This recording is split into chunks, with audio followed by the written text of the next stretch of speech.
Bismillahirrahmanirrahim.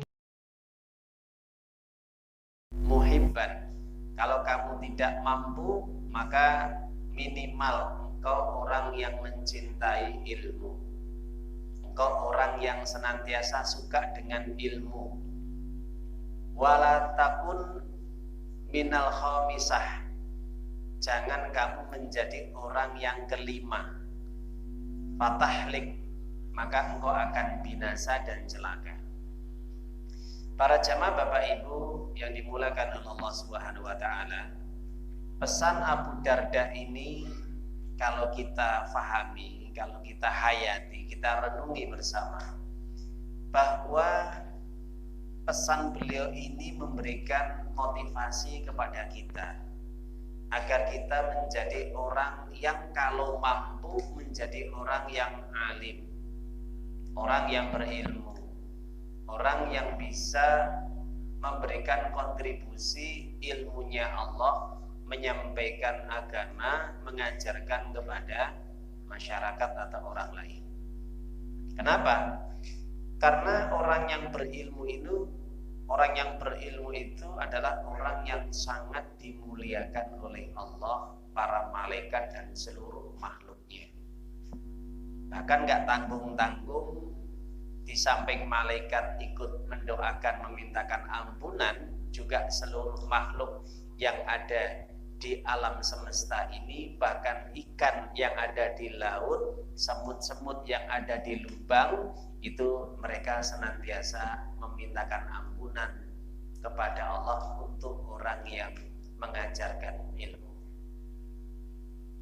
Dan ini merupakan kemuliaan, sampai-sampai seluruh makhluknya Allah itu ikut kontribusi, ikut mendoakan. Coba kira-kira ini ada yang lebih istimewa daripada orang yang berilmu. Maka begitu juga di dalam Al-Quran, kalau kita sering mendengarkan surat Al-Mujadilah, yang dimana Allah menyatakan, yarfa'illahu ladina amanu minkum waladina utul ilma darajat wallahu bima ta'maluna khabir. Di dalam ayat ini Allah menyatakan orang yang berilmu maka diangkat derajatnya melebihi orang yang tidak berilmu. Otomatis orang yang berilmu kedudukannya lebih tinggi daripada orang yang tidak mau belajar. Maka orang berilmu itu dia memiliki khusyah, rasa takut kepada Allah, daripada orang yang tidak berilmu. Artinya orang yang jarang belajar, jarang ngaji, jarang untuk menimba ilmu, sehingga orang seperti ini maka tidak memiliki kadang-kadang rasa takut, atau punya rasa takut tapi sedikit sekali. Maka orang yang alim ini lebih takut kepada Allah daripada yang lainnya. Makanya dijelaskan di dalam surat An-Nahl, innama yasyallahu min ibadihil ulama.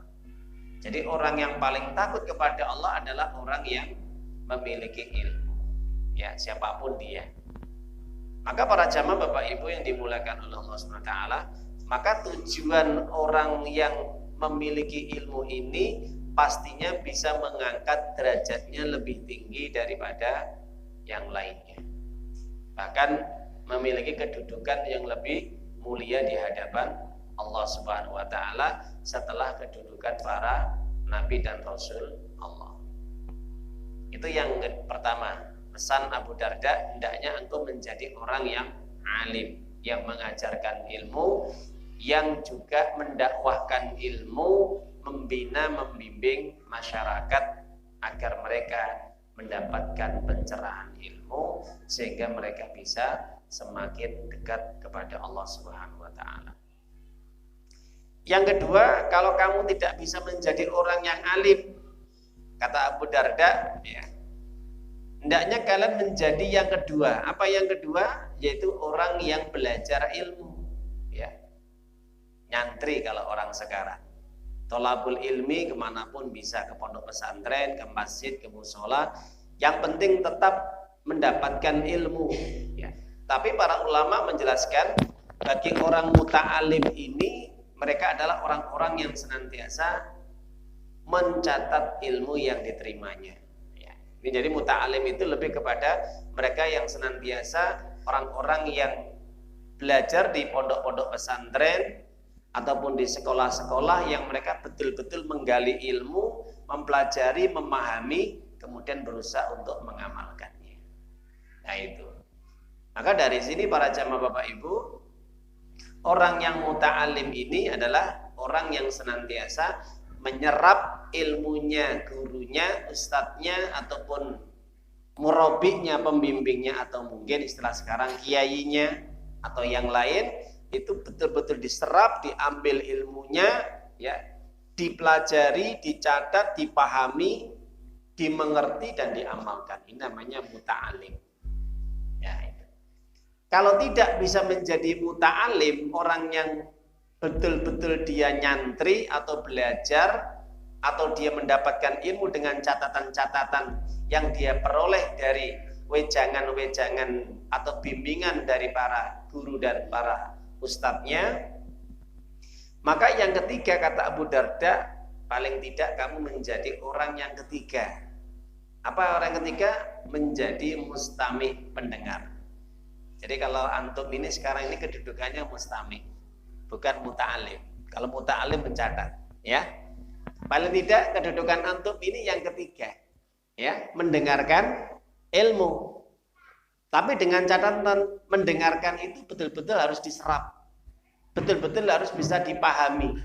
Apa yang kita sampaikan hari ini, ataupun ketika siapapun orang yang dia mendengarkan ilmu atau menonton, melihat di video-video di YouTube ataupun dimanapun, di TikTok, ya, dan yang lainnya di media sosial yang digunakan untuk menyerap, menimba, mendapatkan ilmu dengan cara mendengar secara langsung atau lewat perantara media yang ada, maka inilah orang yang dimuliakan juga oleh Allah. Sebagaimana yang diterangkan di dalam Al-Quran, surat Al-A'raf surat yang ke-7 ayat 204, Allah sendiri menyatakan, wa idza quri'al Qur'anu fastami'u lahu wa ansitu la'allakum turhamun. Jadi untuk mendapatkan rahmat dari Allah, agar kehidupan supaya mendapatkan rahmat dari Allah, ya, kita hidup ini agar Allah itu merahmati kita, maka caranya bagaimana? Maka paling tidak kita terus mendengarkan ceramah-ceramah, pengajian-pengajian, nasihat-nasihat bimbingan yang disampaikan oleh orang-orang yang memang menyampaikan ilmu, baik secara hadir langsung di majelis ilmu seperti ini, di masjid, di musola, atau lewat perantara media sosial, HP dan yang lainnya. Jadi itu adalah mustami'. Jadi mereka apabila dibacakan Al-Quran didengarkan, apabila disampaikan hadis-hadis Nabi didengarkan. Kemudian setelah mendengarkan maka diam dalam arti itu direnungi, dihayati, dipahami. Apa yang disampaikan itu diserap betul, masuk ke dalam hati, bukan masuk kuping kanan keluar kuping kiri. Ya, jadi antum hadiri majelis ilmu ini sebisa mungkin bagaimana ketika ilmu didengarkan masuk dalam hati, bukan bablas ke kuping kiri, ya. Tidak kemudian berobos ke telinga kiri, ya, dapat telinga kanan, masuknya keluarnya telinga kiri. Tapi habis telinga kanan dan kiri dua-duanya mendengarkan, masuknya ke dalam hati, direnungi, dipahami dengan akal kita, kemudian berusaha untuk diamalkan dalam kehidupan sehari-hari. Itulah keberkahan ilmu. Kenapa? Karena antara orang yang belajar muta'alim dengan yang mendengarkan itu porsinya sama. Sama-sama mendapatkan surga dan dimudahkan jalannya menuju surga. Meskipun kedudukannya di bawah orang yang alim. Makanya Nabi SAW menjelaskan dalam hadis Imam Tirmizi dan juga Imam Muslim dari Abu Hurairah radhiyallahu anhu, "Man salaka tariqan yaltamisu fi ilman, sahala lahu tariqan ilal jannah." Jadi siapapun orang yang dia keluar rumah, ya, menuju, meniti, mencari, menuntut ilmu yang akan dia dapatkan supaya dia mendapatkan keberkahan ilmu tadi, agar ilmu tadi betul-betul dijadikan sebagai pegangan dalam kehidupan dia, agar juga semakin meningkatkan kualitas amal ibadah dan keimanan dia, agar semakin mendekatkan dirinya kepada Allah dengan ilmu yang dia dapatkan, maka orang yang seperti ini insya Allah akan dimudahkan jalannya menuju surga. Maka antara muta'alim yang belajar, baik itu di pondok-pondok pesantren, nyantri, ya, ataupun mereka hadir di masjid-masjid, di musola, maka mereka mendapatkan fadilah keutamaan dimudahkan jalan menuju surga. Apakah juga mendapatkan doa dari malaikat dan seluruh makhluknya Allah? Betul.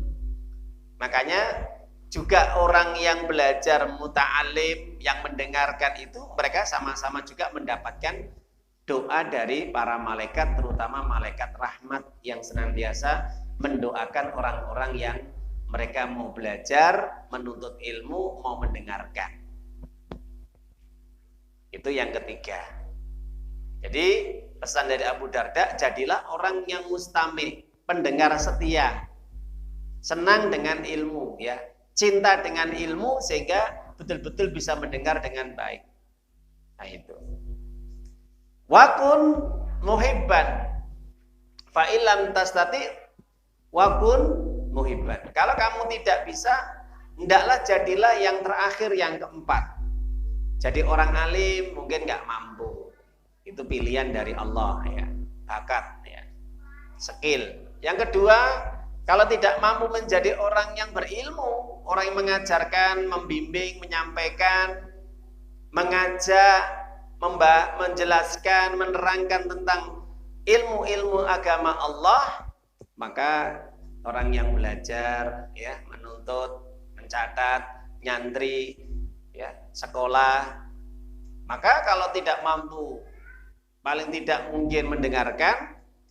Kalau juga tidak mampu, nggak ada waktu misalkan untuk menghadiri majelis ilmu, tidak mampu juga untuk bisa melihat, ya, mungkin pengajian-pengajian, kajian di YouTube atau yang lainnya. Ini yang paling mentok, kata Abu Darda, yang terakhir adalah yaitu jadilah engkau muhibban. Apa? Pecinta ilmu. Pecinta ilmu adalah mereka yang orang-orang yang memiliki kontributor mendukung perjalanan dakwah. Fasilitator yang memfasilitasi tempat, yang memberikan kontribusi pendanaan, ataupun mereka yang menyiapkan segala fasilitas apa yang dibutuhkan untuk dakwah, untuk pengajian-pengajian, mereka yang membangun pondok-pondok pesantren, membangun masjid, musola yang digunakan untuk membimbing, mengajarkan umat supaya umat ini mendapatkan ilmu. Ini muhibban, pendukung, ansor yang cinta terhadap ilmu meskipun dia tidak bisa menjadi orang yang di antara ketiga tadi. Jadi para jamaah Bapak Ibu, muhibban ini orang yang suka ilmu meskipun kadang-kadang dia tidak bisa hadir. Kenapa? Kadang-kadang repot karena bisnisnya. Tapi nggak masalah ketika dia repot karena memang sibuk dengan bisnisnya, paling tidak menjadi kontribusi. Apa yang dia miliki ya sudah.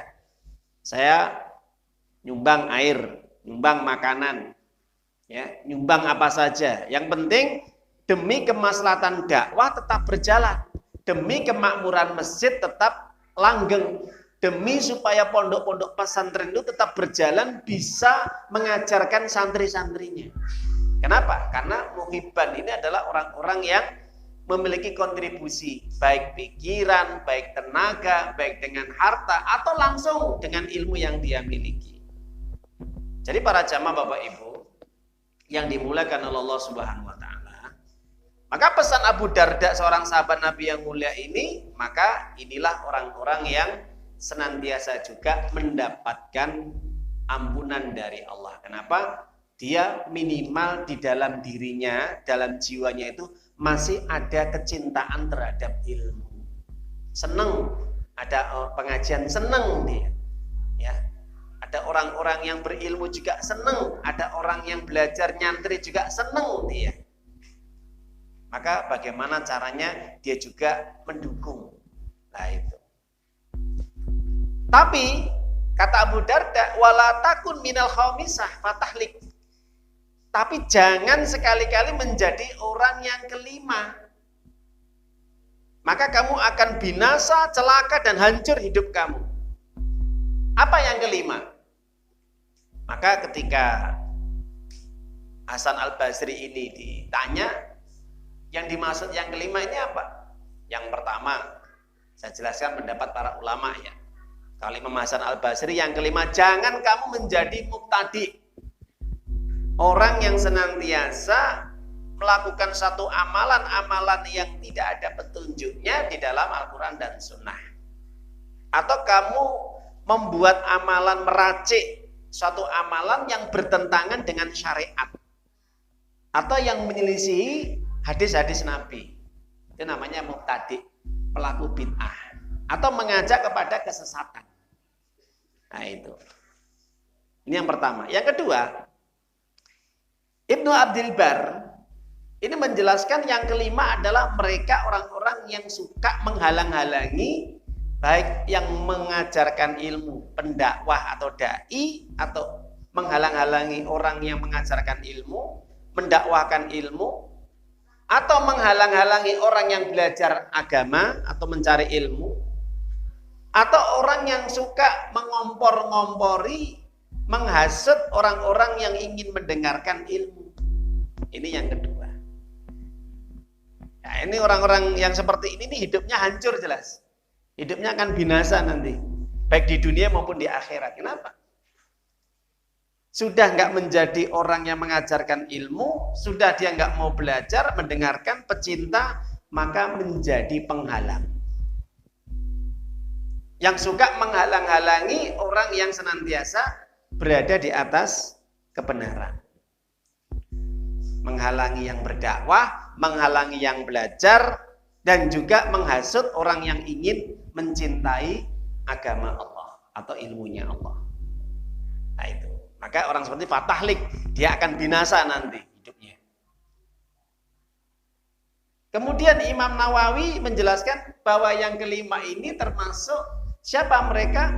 Orang-orang yang mereka mengajak kepada kesesatan, yang menjauhkan orang dari Al-Quran dan Sunnah.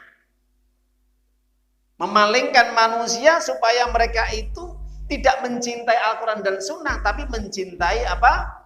Mencintai selain Al-Quran dan Sunnah. Mencintai filsafat, mencintai ilmu kalam, mencintai para dukun-dukun paranormal, mencintai hukum-hukum selain Allah. Jadi dipalingkan.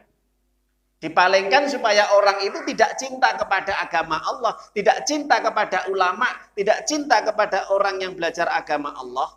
Itu semakin menimbulkan apa? Kebencian. Ada loh orang yang benci terhadap ulama, ada nggak? Banyak.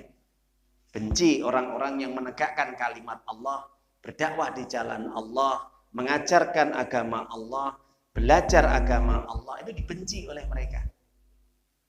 Jadi ini poin yang ketiga, ini orang yang suka membenci orang-orang yang mengajarkan ilmu atau yang belajar ilmu atau juga yang mendengarkan ilmu, itu dibenci. Contohnya, aku nggak senang, benci. Aku nggak senang dengan perbuatan kamu, amalan kamu. Aku benci dengan ulama itu atau ustadz itu. Kenapa? Karena terlalu keras. Contohnya, aliran radikul, alasan gitu. Nah, ini bahaya. Dia bagaimana berusaha untuk membenci, dan kebencian itu tidak hanya untuk dirinya sendiri, tapi juga disampaikan kepada yang lain.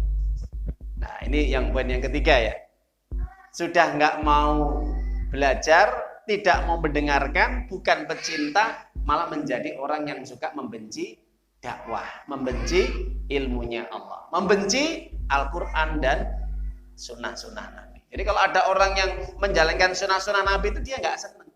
Nggak senang orang yang berjenggot, nggak senang dengan orang yang memakai pakaian ya cingkrang, nggak senang dengan orang yang bercadar atau memakai jilbab yang syar'i, nggak senang kalau ada sholat itu rapat barisannya lurus, Nggak senang kalau ada orang berdakwah ingin menegakkan kalimat Allah. Itu nggak senang. Ini masuk orang yang kelima. Akan hancur binasa hidupnya nanti dia. Baik di dunia maupun nanti di akhirat. Jelas Bapak Ibu nggih? Itu pesan. Minimal yang keempat. Jangan menjadi yang kelima. Paling tidak kalau tidak menjadi orang alim yang mau belajar nyantri, mendengarkan, paling tidak minimal kata Abu Darda menjadi orang yang suka cinta dalam dirinya terhadap ilmu. Meskipun dia kadang-kadang nggak bisa hadir, repot, nggak ada masalah. Tapi dia nggak membencinya. Tapi dia tidak menghalang-halanginya. Tapi dia tidak menghasutnya. Tapi dia tidak mengajak kepada kesesatan. Nah, itu. Atau menyelewengkan dari kebenaran. Nah, jadi para jamaah ibu yang dimuliakan oleh Allah Subhanahu wa taala, semoga pesan Abu Darda ini bisa memberikan ya tadkirah, peringatan kepada kita agar kita betul-betul menjaga diri kita agar tetap istiqomah ya, belajar, mendengarkan dan mencintai ilmu. Itu. Ya ayyuhalladzina amanu